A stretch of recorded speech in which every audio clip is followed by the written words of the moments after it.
Para hadirin, para jamaah yang dirahmati Allah, Bismillahirrahmanirrahim. Assalamualaikum warahmatullahi wabarakatuh.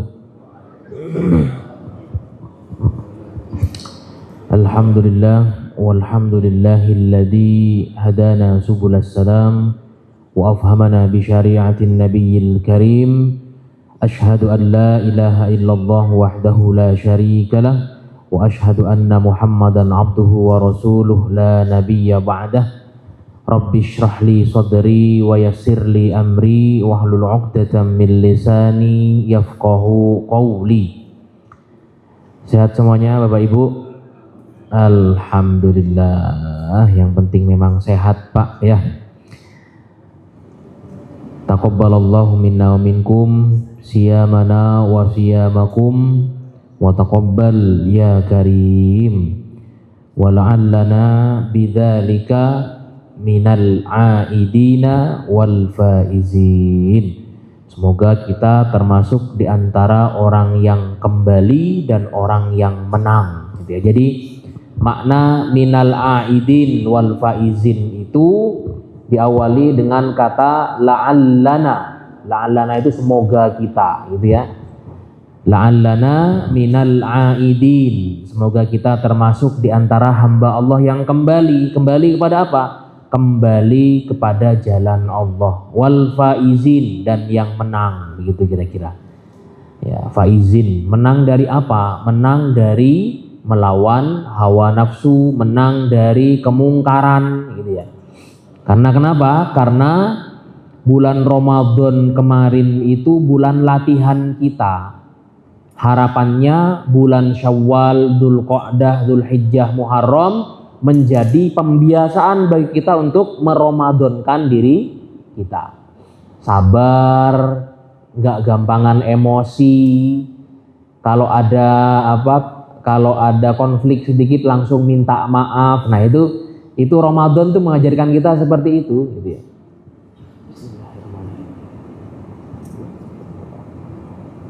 Alhamdulillah. Para hadirin yang dirahmati Allah, masuk di bulan Syawal kita ada sejumlah dilematika dan sering menjadi pertanyaan di antara masyarakat, begitu ya. Di antaranya adalah ketika kita ingin meraih keutamaan puasa di bulan Syawal. Kadang juga bergabung dengan itu ada puasa Senin Kemis, ada puasa Ayyamul Bid. Cuman kita ternyata masih punya hutang puasa. Kita harus mengqadha.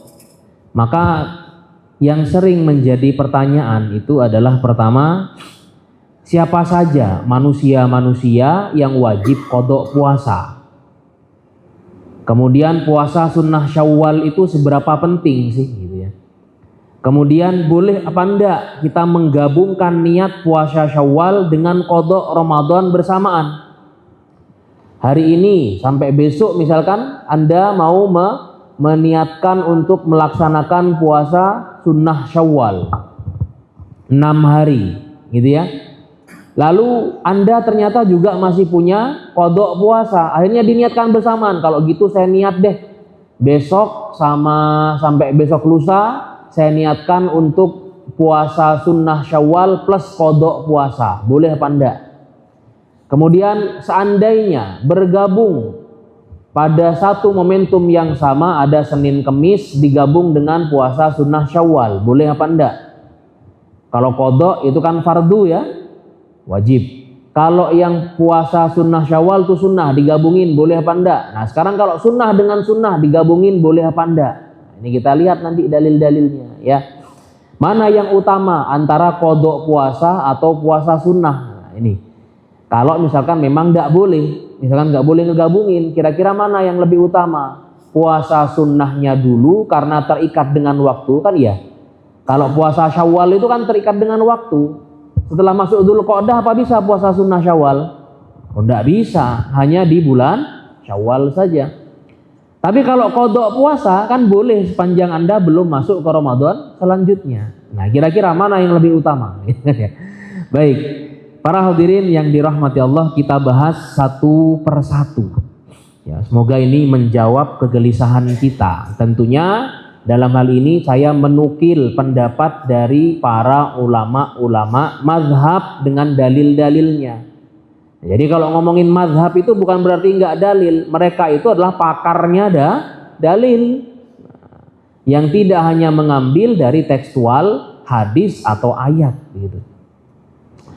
Nah, siapa saja yang wajib qadha puasa? Ini kalau kita buka dalam Al-Baqarah ayat 184. Dikatakan Bismillahirrahmanirrahim. Faman kana minkum maridun aw ala safarin fa'iddatum min ayyamin ukhar.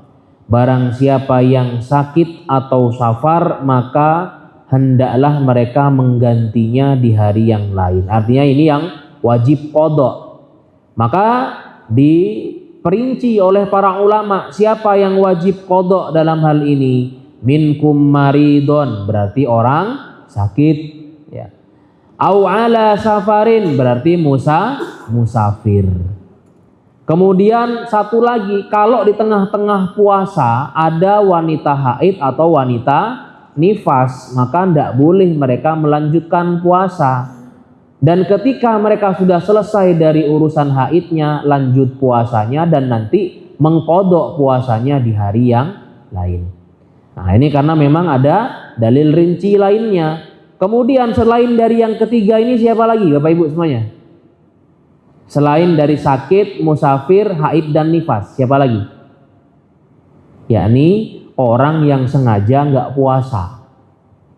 Ya, orang yang sengaja nggak puasa maka wajib qadha. Loh, Ustadz dia aja udah sengaja nggak puasa. Begini, yang sakit, yang musafir, yang haid dan nifas jelas-jelas punya udzur syar'i. Yang mereka itu seperti itu aja wajib puasa, apalagi yang sengaja nggak puasa, ya wajib qadha. Ya, nah itu saya kalau ke mana namanya Tanah Abang itu, bulan Ramadan ke Tanah Abang itu kayak ndak ada Ramadan, karena nyaris tidak ada yang puasa gitu ya. Nah, yang jualan es itu sambil minum esnya gitu, yang jualan, nah itu kayak gitu ya. Hampir tidak ada Ramadan di sana. Nah, bagi mereka itu ya wajib qadha puasa. Ustaz, bagaimana kalau setiap Ramadan mereka nggak puasa? Ya, mereka harus qadha, jumlahkan akumulasi berapa jumlah yang ditinggalkan. Ya. Ustaz, dulu pernah nakal kami, gimana? Ya taubat, tapi setelah taubat apakah langsung bebas dari qadha puasa? Tetap wajib qadha. La sabila illa bidzalika kata Rasulullah. Tidak ada cara lain kecuali dengan mengqadhanya. Udah nggak mampu, sudah saya tua renta, maka qadha sejumlah hari yang Anda mampu, sisanya difidyahkan. Nah, itu fardu itu, sholat pun demikian. Ya. Jumhurul ulama, mayoritas ulama madhab mengatakan orang yang pernah meninggalkan sholat, nih ada satu riwayat di mana Rasulullah ditanya oleh sahabat, saya ketinggalan sholat, gimana ya Nabi? Ya diqadha katanya, ketika engkau sudah indakarahu, ketika engkau sudah mengingatnya. Maka silakan diqadha karena tidak ada cara lain kecuali dengan mengqadhanya kata Rasulullah. Yang jelas-jelas udzur syar'i saja disuruh qadha, apalagi yang sengaja, maka diqadha selain dari taubat. Nah itu ya, itu terkait masalah kesengajaan meninggalkan perkara yang fardu hukumnya, maka diqadha. Ya. Ustadz, dulu pernah nakal nih 4 kali Ramadan, apakah 4 Ramadan ini diqadha? Qadha. Kalau Anda masih kuat, masih mampu qadha, jangan sembarangan lari ke fidyah, main-main fidyah aja. Mentang-mentang punya harta gampangan memfidyahkan. Enggak, fidyah itu terbatas juga. Wa 'alal ladzina yutiqunahu fidyatun ta'amu miskin. Yang enggak mampu baru bayar fidyah. Yang tidak mampu itu siapa? 2 kategorinya. Pertama, orang yang sudah tua renta, tidak mampu lagi untuk melaksanakan puasa. Yang kedua, orang yang punya penyakit yang tidak bisa sembuh, yang kalau dia puasa berpotensi memperlama sakitnya atau memperburuk sakitnya. Nah, ya memperlama kesembuhannya atau memperburuk sakitnya, maka fidyah dia.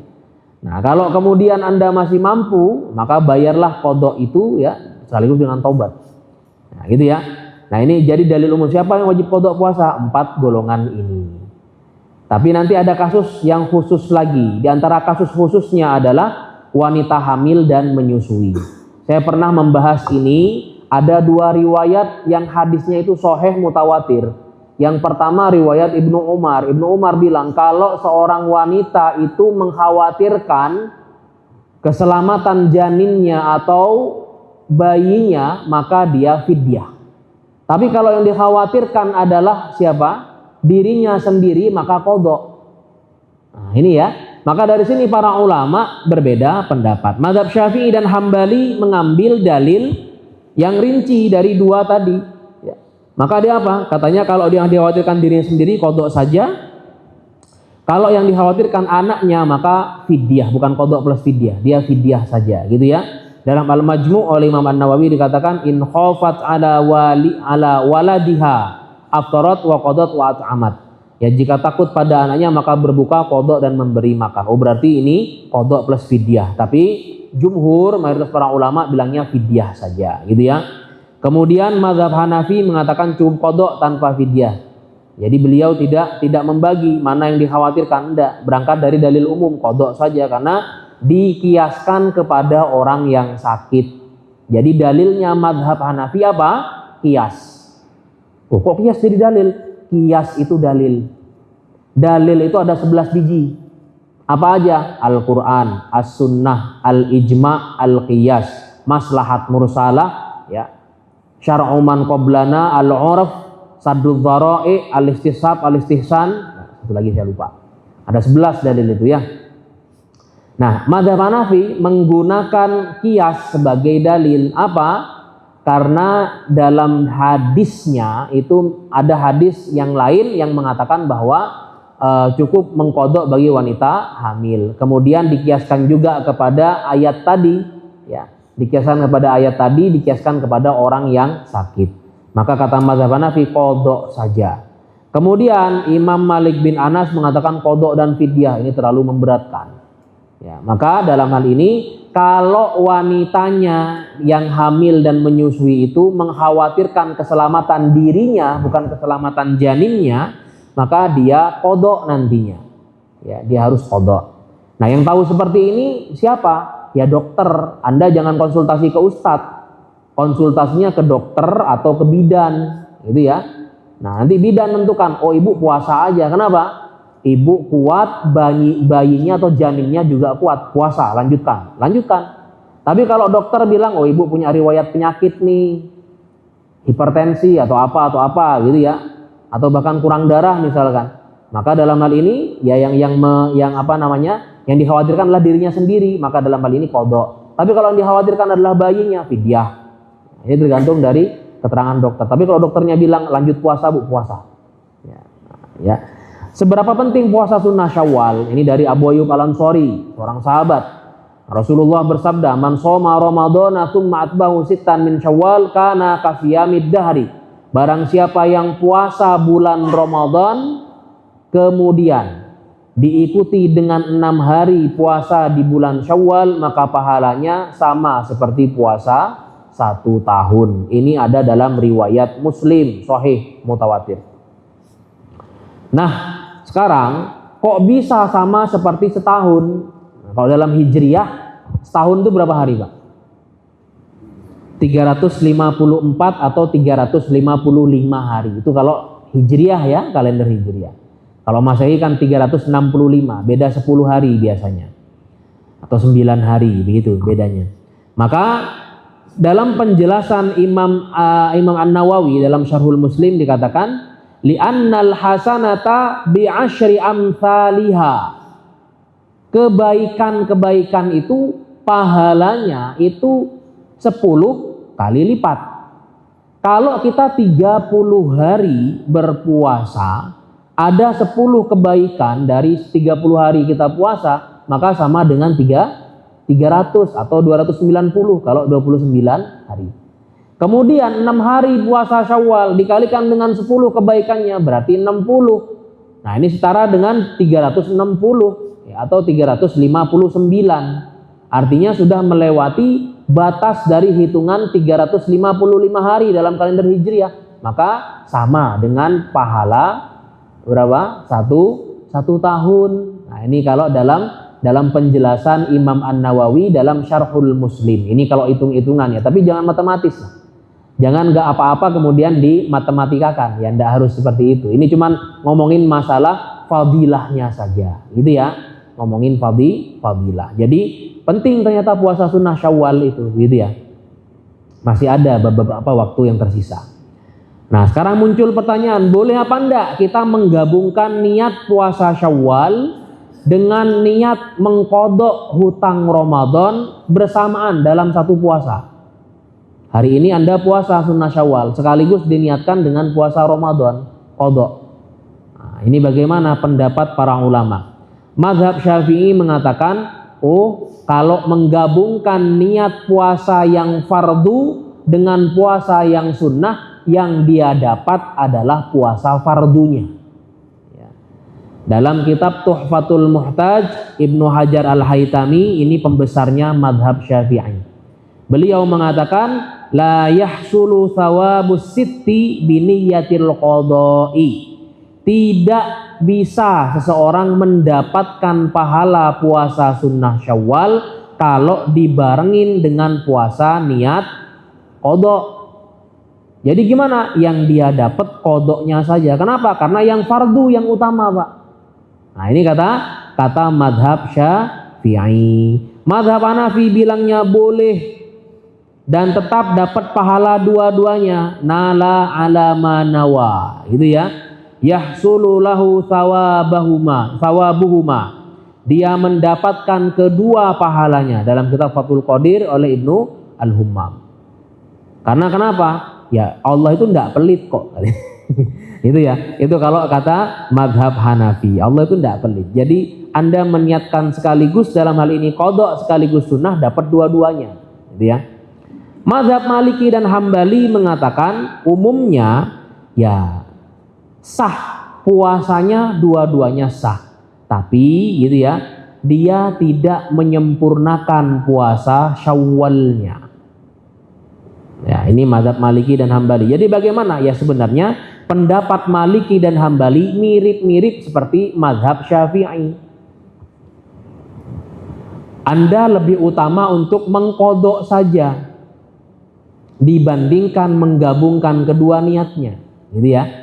Jadi qadha aja dulu, kemudian di sunnahnya, gitu ya. Atau sunnah dulu, selesaikan 6 hari, baru kemudian qadha. Nah, itu ya. Itu terkait boleh apa tidak menggabungkan niat puasa Syawal dengan qadha Ramadan bersamaan. Ya. Jadi kadang-kadang kita ini ingin sesuatu itu double-double. Nah, saya kasih gambaran saja. Orang yang datang sholat berjamaah, sholat subuh, sholat isya, itu pahalanya berlipat-lipat ganda. Bahkan Rasul menggambarkan kalau perlu, kalau orang itu tahu betapa besar pahalanya, gitu ya, dia akan datang, berusaha dari rumahnya datang ke masjid itu dengan ngesot-ngesot dia datang. Kalau dia tahu sebesar apa pahalanya. Cuman masalahnya, boleh enggak kita 2 kali melaksanakan sholat subuh berjamaah hanya demi mengejar pahala itu? Bisa enggak kira-kira? Ya enggak bisa. Mafrudnya, tertulisnya cuma sekali sholatnya, gitu kan. Anda kok bisa melakukan 2 kali hanya untuk menggabungkan pahalanya? Ya enggak bisa. Nah, itu ya. Maka dalam hal ini, kalau kata para ulama jumhur, mayoritas para ulama mengatakan sesuai dengan ketentuannya saja.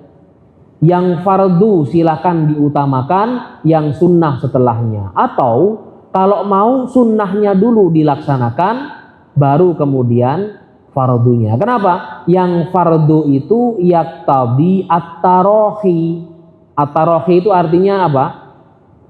Punya waktu yang fleksibel, begitu kira-kira ya. Waktunya sangat fleksibel, jadi Anda bisa mengqadha puasa Ramadan di bulan Dzulqa'dah, nanti di bulan Dzulhijjah, nanti di bulan Muharram. Yang penting jangan sampai ketemu dengan Ramadan selanjutnya. Nah, itu dia. Baik, kita lanjut kepada pembahasan setelahnya. Apa di sini? Di sini ada pertanyaan lagi. Boleh apa enggak dua puasa sunnah digabungkan sekaligus. Senin Kemis digabung dengan puasa sunnah Syawal. Tadi kalau yang fardu dengan yang sunnah sudah tahu ya jawabannya ya. Kalau Pak Jumhur mengatakan apa? Jumhur itu mengatakan bahwa yang dapat adalah fardunya, sunnahnya tidak, gitu ya.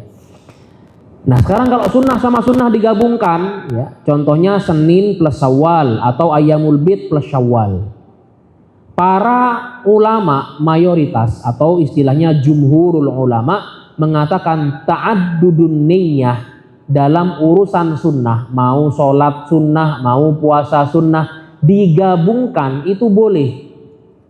Dalam kitab Al-Ashbah wan Nadhair Imam As-Suyuti mengatakan idza ijtama'at ibadatani dakhalat ihdahuma fil ukhra. Jika dua ibadah berkumpul statusnya sama-sama sunnah, maka bisa saling mencangkup keduanya. Artinya Anda dapat dua-dua pahalanya.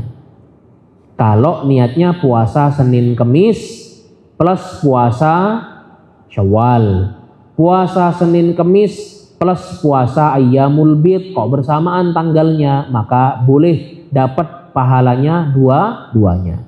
Cuman ada syaratnya, Pak. Ini untuk yang sunnah ya, mau puasa ataupun sholat sama-sama ibadah sunnah, puasanya sama-sama puasa sunnah, sholatnya sama-sama sholat sunnah, dan tidak saling bertentangan. Ini kalau puasa tidak ada ini yang bertentangan. Tapi kalau sholat ada biasanya.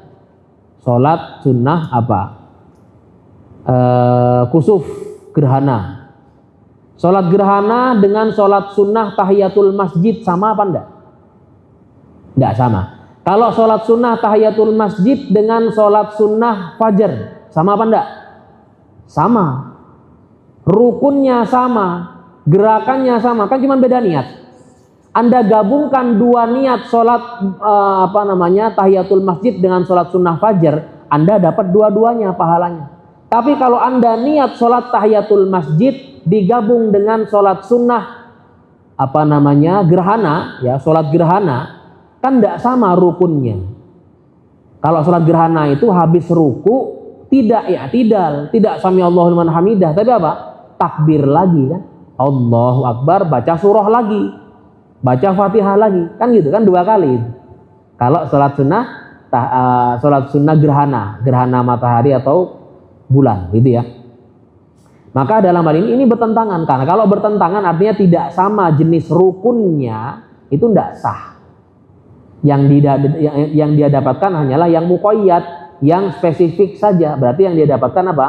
Sholat sunnah gerhananya saja. Atau ada orang lagi sholat jenazah, diniatkan bersamaan dengan sholat tahiyatul masjid, tidak sah. Karena kenapa? Sholat jenazah cuma takbir 4 kali, ya toh? Sementara sholat tahiyatul masjid kan ada ruku, i'tidal, sujud. Nah ini kan tidak sama sudah, karena sudah nggak sama maka tidak sah. Sama halnya seorang imam, seorang lagi sholat. Saya habis sholat duhur, ya. Saya habis sholat duhur, lalu saya mundur ke belakang untuk apa? Melaksanakan sholat ba'diyah duhur. Tahu-tahu ada yang masuk nepok saya dari belakang untuk menjadi imam sholat duhur. Sah atau tidak sholatnya? Sah. Karena kenapa? Karena rukunnya sama, hanya beda niat antara imam dengan makmum. Yang diniatkan jadi imam tadi lagi niat sholat sunnah, yang makmum niatnya sholat fardu. Boleh nggak masalah. Ya. Yang tidak boleh kalau rukunnya berbeda. Ya, kalau rukunnya berbeda maka tidak sah. Saya lagi sholat jenazah, sholat goib misalkan, tahu-tahu ditepok dari belakang, nah itu nggak boleh, nggak sah. Saya akan begini, kasih kode begini. Nah tapi kalau Anda sholatnya sholat sunnah, makmumnya mau niat sholat fardu, tidak perlu begini, Pak, tidak perlu angkat tangan begini, nggak perlu. Karena kenapa? Sah itu. Yang penting niat yang penting rukunnya sama sekalipun niat berbeda dari tiap orang, gitu ya. Baik, ini terkait menggabungkan dua puasa sunnah digabung sekaligus dalam satu puasa, gitu ya. Kemudian mana yang utama? antara kodok puasa atau puasa sunnah? Nah, ini tergantung juga ini, gitu ya. Nah, ada kaidah. Kaidahnya berbunyi al fardu afdalu minan nafli. Yang wajib itu lebih utama dari puasa sunnah. Anda tertidur malam hari, belum sholat isya, kebangun jam 2:30. Jam 2:30 pasangan Anda, entah suaminya atau istrinya, lagi sholat tahajud. Anda langsung niat sholat tahajud. Nah, ini juga keliru. Jadi gimana? Sholat isya dulu, fardunya dulu kerjakan, baru kemudian sholat tahajudnya, gitu ya. Nah, ini maka Imam An-Nawawi mengatakan yuqaddamul qada'u 'alan nafli. Qada didahulukan daripada puasa-puasa yang sunnah atau sholat-sholat yang sunnah. Ya. Mengkodok sholat, mengkodok puasa diutamakan dibandingkan sholat sunnah atau puasa sunnah. Tapi dalam pandangan ulama-ulama Syafi'iyah mengatakan tidak masalah sebenarnya kalau Anda yakin Anda dalam kondisi sehat, tidak dalam safar, tidak ada kendala apapun, Anda sunnah dulu selesaikan 6 hari puasa Syawal, lalu kemudian ya setelah itu Anda ngapain? Mengkodok puasa Anda. Ustaz, kan umur nggak ada yang tahu. Ini bicara di luar umurnya. Ini bicara di luar konteks apa? Takdir, beda lagi ini. Nah, kalau Anda merasa sehat, Anda merasa saya tidak. Kalau safar itu kan ada potensi nanti kecelakaan, ada potensi nanti kesusahan dalam melaksanakan puasa, gitu ya. Maka boleh Anda puasa sunnah dulu, nanti kemudian karena tidak safar, tidak ada kendala apapun, tidak ada sakit apapun, maka Anda mengkodoknya nanti-nantinya. Itu boleh. Tapi tetap yang paling utama itu mengkodok. Ya, mengkodok. Ustaz, bagaimana kalau belum habis kami mengkodok, ternyata orang tua kami meninggal. Sebelum selesai dia mengkodok puasanya. Kalau meninggal sebelum selesai mengkodok puasa, maka ahli warisnya membayarkan fidyah, bukan mengkodokkan. Ya? La yasumu ahadun an ahadin wa la yusolli ahadun an ahadin, kata Rasulullah. Tidak ada orang yang mengkodokkan sholat orang lain, dan juga tidak ada yang mengkodokkan puasa orang lain. Jadi gimana? Ahli warisnya membayarkan fidyahnya. Terus bagaimana Ustaz kalau sholatnya ketinggalan? Sakit misalkan. Ya. Sakitnya apa dulu Pak Bu? Kalau sakitnya itu membuat dia tidak sadar otaknya, ya tidak wajib sholat dia memang. Ya. Kesadarannya hilang, kesadarannya tidak ada sama sekali dengan sakit itu, ya memang sudah nggak perlu dikodok. Tidak perlu dibayar apapun karena memang nggak wajib sholat orang seperti itu. Tapi kalau orangnya itu hanya lemes, tidak bisa berdiri, tidak bisa duduk, maka cukup diingatkan baginya waktu sholat dan dia bisa sholat dengan kondisi seadanya. Nah, tapi kalau misalnya nggak dikerjakan sholatnya, maka nanti setelah dia sembuh dia harus mengkodoknya. Gitu ya. Kalau dia meninggal duluan, bagaimana Ustaz sebelum selesai mengkodok sholatnya? Maka keluarganya menggantikan amal soleh. Ya, entah wakaf, entah sodakoh atas nama almarhum, karena tidak ada dikodokkan untuk puasa dan tidak ada difidyahkan untuk sholat ya. Untuk sholat tidak ada fidyah dan kodok. Ya. Nah, memang ada dari beberapa kitab-kitab klasik dari Syafi'iyah, satu ulama madhab dari Syafi'iyah mengatakan boleh loh dikodokkan sama ahli warisnya atau dibayarkan fidyahnya untuk sholat. Tapi jumhurul Syafi'iyah, mayoritas ulama Syafi'iyah mengatakan tidak, itu pendapat yang menyendiri katanya. Ya, jadi bagaimana sebenarnya? Ya sudah, kita cukup mendoakan ampunan kepada almarhum karena memang ketidakmampuannya. Ya. Kemudian bagaimana selanjutnya? Kita tambahkan pahala-pahala setelah beliau wafat, apa? Sodakoh jariyah kah, wakaf kah, atau apapun atas nama almarhum, itu boleh, bermanfaat ya. Baik, itu barangkali yang bisa kami sampaikan. Selanjutnya barangkali ada pertanyaan atau ada diskusi, kami persilahkan. Monggo. Iya Bapak, silakan.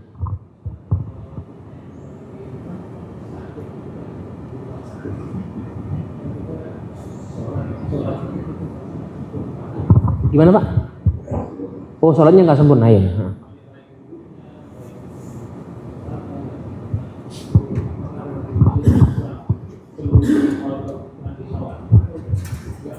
Oh ya, baik, bismillah. Waktu sakit dipasang kateter, gitu kan ya? Ada najis tuh. Waktu sakit ada dipasang apalagi itu, yang biasanya kotoran juga masuk ke situ, gitu kan ya? Saya lupa apa namanya itu. Mana Pak dokter? Belum datang. Waktu sakit Anda juga kesusahan dalam melaksanakan sholat dengan sempurna karena harus berbaring, akhirnya sholatnya dengan berbaring saja, gitu kan ya? Nah, yang seperti ini bagaimana Ustaz? Apakah nanti setelah kami sembuh nyampe di rumah kondisi sudah fit, sudah prima, apakah saya harus mengqadha ulang atau mengulang sholat saya? Tergantung nih. Ada pendapat Syafi'iyah yang mengatakan diulangi. Kenapa diulangi? Karena tidak sempurna keabsahan sholatnya. Tapi 3 madhab lainnya mengatakan oh enggak, sudah selesai. Namanya sholat lihurmatil wakti, sholat untuk menggugurkan kewajiban pada waktunya. Yang penting Anda sudah menggugurkan kewajiban pada waktunya dengan kondisi maksimal yang Anda bisa. Kan dalam Al-Quran atau sabda Rasulullah, bertakwalah dengan kemampuan maksimal kan? Mastata'tum itu kan ya, bertakwalah semampu kalian. Kemampuan maksimal kita sholat dengan kondisi duduk, kemampuan maksimal kita sholat dengan kondisi berbaring, dengan tayammum, bahkan mungkin dengan kondisi ada najisnya yang tidak bisa dihindarkan. Maka lakukan itu semampu Anda, dan kata mayoritas para ulama tidak perlu mengulang atau tidak perlu mengqadha. Yang diqadha itu yang ditinggalkan. Tapi kalau nggak ditinggalkan aman Anda. Itu kata mayoritas para ulama. Wallahu a'lam bishawab. Ada lagi? Terhadirin? Baik. Kalau tidak ada lagi, oh ya silakan Bapak.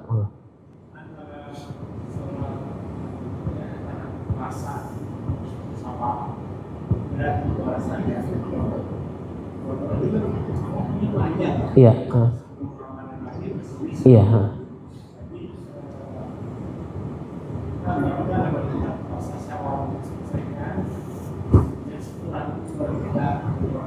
Iya. Boleh Bapak, nggak masalah. Jadi kalau lagi-lagi saya mengutip pendapatnya Imam An-Nawawi. Imam An-Nawawi dalam Al-Majmu'-nya itu beliau mengatakan tidak masalah orang itu menyelesaikan puasa Syawalnya dulu. Kenapa? Qadha puasa itu yaqtadi at-tarahi. Waktunya fleksibel. Yang penting jangan sampai ketemu Ramadan selanjutnya belum selesai qadha, gitu ya. Jadi qadha boleh dicicil. Karena Syawal itu adalah waktu yang muqayyad. Puasa yang muqayyad, yang terikat dengan waktu, hanya di bulan Syawal, nggak bisa dilakukan di bulan Dzulqa'dah. Maka kalau kondisi Anda baik-baik saja, Anda boleh menyelesaikan puasa Syawal Anda. Tapi kalau pertanyaannya afdol mana? Kan ini pertanyaan afdol ya. Lebih utama mana? Afdol mana Ustaz? Qadha atau puasa Syawal? Kalau pertanyaannya adalah afdol mana, maka jawaban seluruh ulama fikih itu mengatakan afdolnya qadha puasa. Tapi bukan berarti kalau enggak afdol lalu salah. Ya enggak salah. Boleh saja gitu ya. Karena kenapa? Lagi-lagi kembali pada prinsip bahwa qadha puasa itu fleksibel, yaqtadi at-tarahi. Demikian. Wallahu a'lam bishawab. Nggih, silakan Bapak.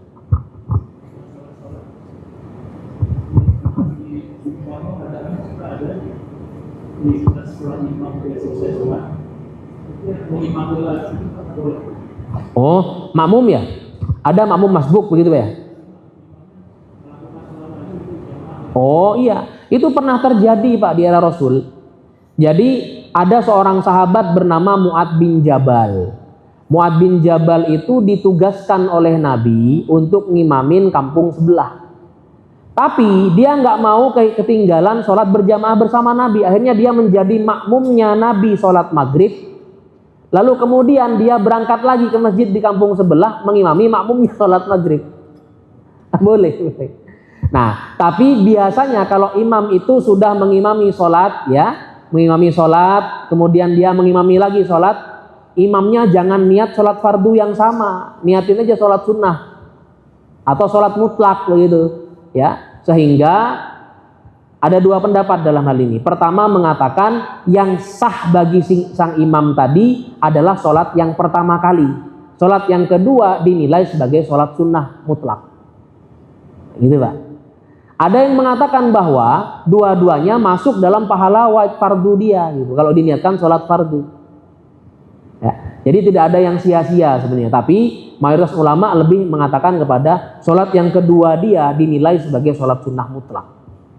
Wallahu a'lam bishawab. Ibu-ibu ada yang mau nanya? Tidak ada. Baik, kalau ada? Nggak ada. Kalau tidak ada pertanyaan, kita tutup kajian kita pada pagi hari ini dengan bersama berdoa. Astaghfirullahaladzim, astaghfirullahaladzim, astaghfirullahaladzim.